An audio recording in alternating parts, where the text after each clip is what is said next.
ጤና ይስጥልኝ ተመልካቾቻችን፣ በላይ በቀለ ነኝ። ርዕሶቹን በማስቀደም እንጀምራለን።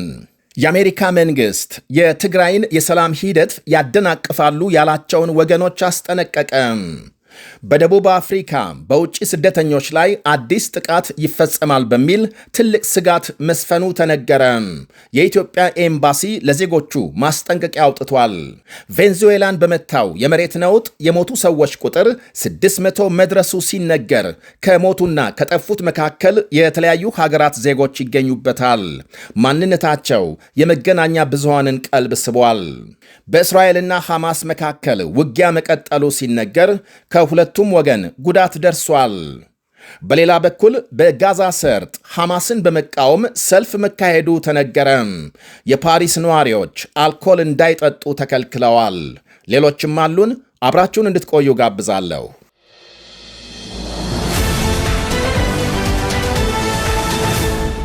የአሜሪካ መንግስት የትግራይን የሰላም ሂደት የሚያደናቅፉ ያላቸውን ወገኖች አስጠነቀቀ።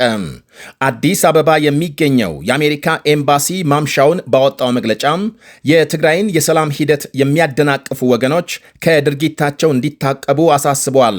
ሆኖም ኤምባሲው ሂደቱን ያደናቅፋሉ ያላቸውን ወገኖች በስም አልጠቀሰም። የሰላም ሂደቱን ከማወክ ይልቅ ችግሩን በንግግር ለመፍታት ለሚደረገው ጥረት ትብብር እንዲያሳዩ አስገንዝበዋል። የአሁኑ የኤምባሲው መግለጫም የአሜሪካ ውጭ ጉዳይ ሚኒስቴር ጽንፈኛ ባላቸው የህወሓት አባላትና ቤተሰቦቻቸው ላይ የቪዛ እገዳ መጣሉን ተከትሎ የተሰማ ነው። በደቡብ አፍሪካም የጸረ ስደተኞች ቡድን የውጭ ስደተኞች ሀገሪቱን ለቀው እንዲወጡ ያስቀመጠው ቀነ ገደብ መቃረቡን ተከትሎ ጥቃት ይፈጸማል በሚል ከፍተኛ ስጋት ተፈጥሯል። የኢትዮጵያ ኤምባሲ ራሳቸውን እንዲጠብቁ ለኢትዮጵያውያን ስደተኞች ማስጠንቀቂያም አውጥቷል። የጸረ ስደተኛ መሪዎች እስከ ፊታችን ማክሰኞ ስደተኞች ሀገር ለቀው እንዲወጡ ያስቀመጡት ቀነ ገደብ መቃረቡን ተከትሎ ጥቃት ይፈጽማሉ በሚል ከፍተኛ ስጋት የተፈጠረ ሲሆን መንግስትም የውጭ ስደተኞችን ከጥቃት እንዲከላከል የተለያዩ ወገኖች ጥሪ እያቀረቡ ናቸው። በቬንዙዌላም የመሬት ነውጥ የሞቱ ሰዎች ቁጥር 600 መድረሱ ተነገረ። ከ3000 በላይ መቁሰላቸው ታውቋል።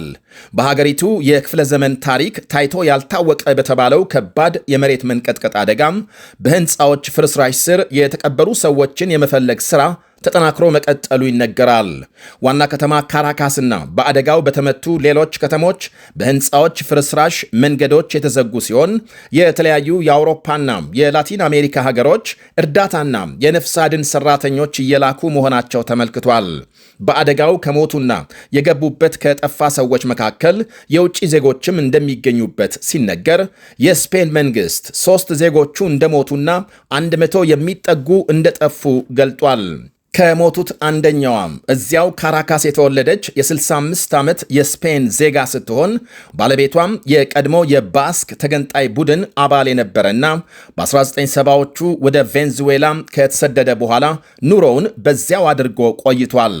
እርሱ በመሬት መንቀጥቀጥ አደጋው ሆስፒታል እንደሚገኝ ተነግሯል።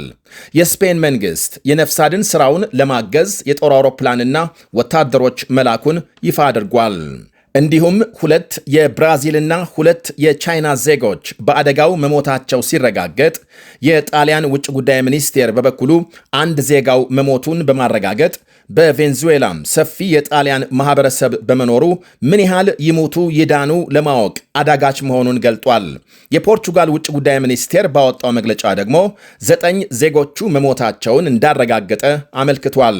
በሺዎች የሚቆጠሩ ሰዎች የጠፉ በመሆናቸው ፍለጋው በአነፍናፊ ውሾች ጭምር ታግዞ እየተካሄደ መሆኑ ሲነገር የሟቾች ቁጥር በከፍተኛ መጠን ሊጨምር እንደሚችል የሀገሪቱ ባለስልጣናት ገልጸዋል። የአሜሪካ ከፍተኛ ወታደራዊ አመራሮችም ቬንዙዌላ መግባታቸው ታውቋል። በአደጋው ክፉኛ በተመታው ላጉራ በተባለው ግዛት ሆስፒታሎች በቁስለኞች መጨናነቃቸው ሲነገር የመድኃኒትና የሕክምና ቁሳቁስ እጥረት ማጋጠሙ ታውቋል። በዚሁ ግዛት ከ100 በላይ ህንፃዎች መፍረሳቸው ይነገራል።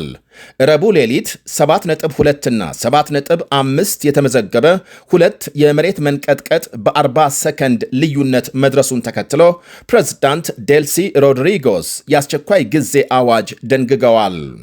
የእስራኤል ጦር 7 የሄዝቦላህ ተዋጊዎች በደቡባዊ ሊባኖስ መግደሉን አስታወቀ። ተዋጊዎቹ ወደ እስራኤል የጸጥታ ቀጠና ጦር መሳሪያ ሲያጓጉዙ መገደላቸውን የእስራኤል ጦር ባወጣው መግለጫም አመልክቷል። ይሄ የእስራኤል እርምጃም ትላንት ምሽት ሄዝቦላህ በዚያው ደቡብ ሊባኖስ በፈጸመው ጥቃት 4 የእስራኤል ወታደሮች መቁሰላቸውን ተከትሎ የተወሰደ ነው ተብሏል። ከሄዝቦላህ ጋር ውጊያ የቀጠለው በእስራኤልና ሊባኖስ መካከል በዋሽንግተን ዲሲ ቀጥተኛ የሰላም ንግግር በቀጠለበት ጊዜ ነው። ሄዝቦላህ እስራኤል ደቡብ ሊባኖስን ለቃ ካልወጣች ምንም አይነት ስምምነት እንደማይቀበል ሲያስታውቅ፣ የእስራኤል ፖለቲከኞች በበኩላቸው የሀገራቸውን ወታደሮች ለአደጋ ያጋለጠ ያሉትን የሊባኖስ ዘመቻ አጥብቀው ይተቻሉ። ትላንት ምሽት አንድ የሄዝቦላህ ተዋጊ በህንፃ ስር ተደብቆ የእጅ ቦምብ በእስራኤል ወታደሮች ላይ መወርወሩን ዘገቦች አመልክተዋል። የእስራኤል ጦር በምላሹ በአካባቢው በሚገኙ የሄዝቦላህ ጣቢያዎች ላይ የአየርና የመድፍ ጥቃት መፈጸሙ ሲነገር፣ ዛሬ ጠዋት 7ቱን ተዋጊዎች መግደሉን ይፋ አድርጓል። ይህ በእንዲህ እንዳለ በጋዛ ከተማም ሐማስን በመቃወም ነዋሪዎች ሰልፍ መውጣታቸው ሲነገር፣ የሐማስ ታጣቂዎች ሰልፉን ለመበተን በዋና መንገዶች መሰማራታቸው ታውቋል። ቡድኑ ነዋሪዎች ሰልፉን እንዳይቀላቀሉ ማስፈራሪያ በማኅበራዊ መገናኛ እያሰራጨ መሆኑ ሲታወቅ፣ የፊት ጭንብል ያጠለቁ የሐማስ አባላት ሰልፈኞችን መስለው በመቀላቀል ነዋሪዎች እንዲበተኑ ሙከራ ማድረጋቸውን ዘገቦች አመልክተዋል። ከዓመት በፊት በተመሳሳይ ጋዛ ሰርጥ ምግብ እንዳይገባ በመከልከሉ በምግብ እጦት የተሰቃዩ ነዋሪዎች ሐማስን በመቃወም ሰልፍ ማካሄዳቸው ይታወሳል። ከትግልና ፖለቲካ በፊት ረሃብ ይቀድማል፣ ጊዜ አይሰጥም የሚል መፈክር በማሰማት በጋዛ ሰልፍ አካሂደዋል። በሆርሙዝ መተላለፊያም በአንድ መርከብ ላይ ጥቃት መፈጸሙን ተከትሎ የመርከብ ሰራተኞችን የማስወጣት ሥራ ለጊዜው መቆሙን የመንግስታቱ ድርጅት ሲያስታውቅ፣ ማምሻውን የወጡ መረጃዎች ደግሞ በሆርሙዝ ሰርጥ ቁጥሩ ከትላንት ቢቀንስም መርከቦች እያለፉ መሆናቸውን አመልክተዋል። ዛሬ አርብ ከሰዓት በኋላም 30 የንግድ መርከቦች የሆርሙዝ መተላለፊያን ማቋረጣቸው ተነግሯል። ትላንት ምሽት በአንድ መርከብ ላይ በተፈጸመ የድሮን ጥቃት መጠነኛ ጉዳት የደረሰ ሲሆን ጥቃቱን ማን እንደፈጸመ እስካሁን አልታወቀም።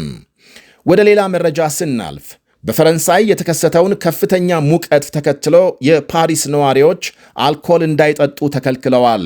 ቢያንስ በሆስፒታል የተፈጠረውን ጫና ለመቀነስ ነዋሪዎች በሕዝብ መዝናኛ ስፍራዎች የአልኮል መጠጥ እንዳይወስዱ መንግሥት እገዳ መጣሉ ታውቋል። የአልኮል መጠጥ ገዝቶ መንቀሳቀስ ጭምር የተከለከለ ሲሆን ከሙቀቱ ጋር ተደምሮ ሰዎች እንዳይታመሙ ታስቦ እንደሆነ ተመልክቷል። አውሮፓን በመታው ታይቶ ባልታወቀ የሙቀት ወጀብ ከፈረንሳይ እስከ ጀርመን ከብሪታንያ እስከ ቼክ ሪፐብሊክ በርካታ ሰዎች መሞታቸውና የዕለት ተዕለት እንቅስቃሴ በአብዛኛው መቆሙ ይነገራል።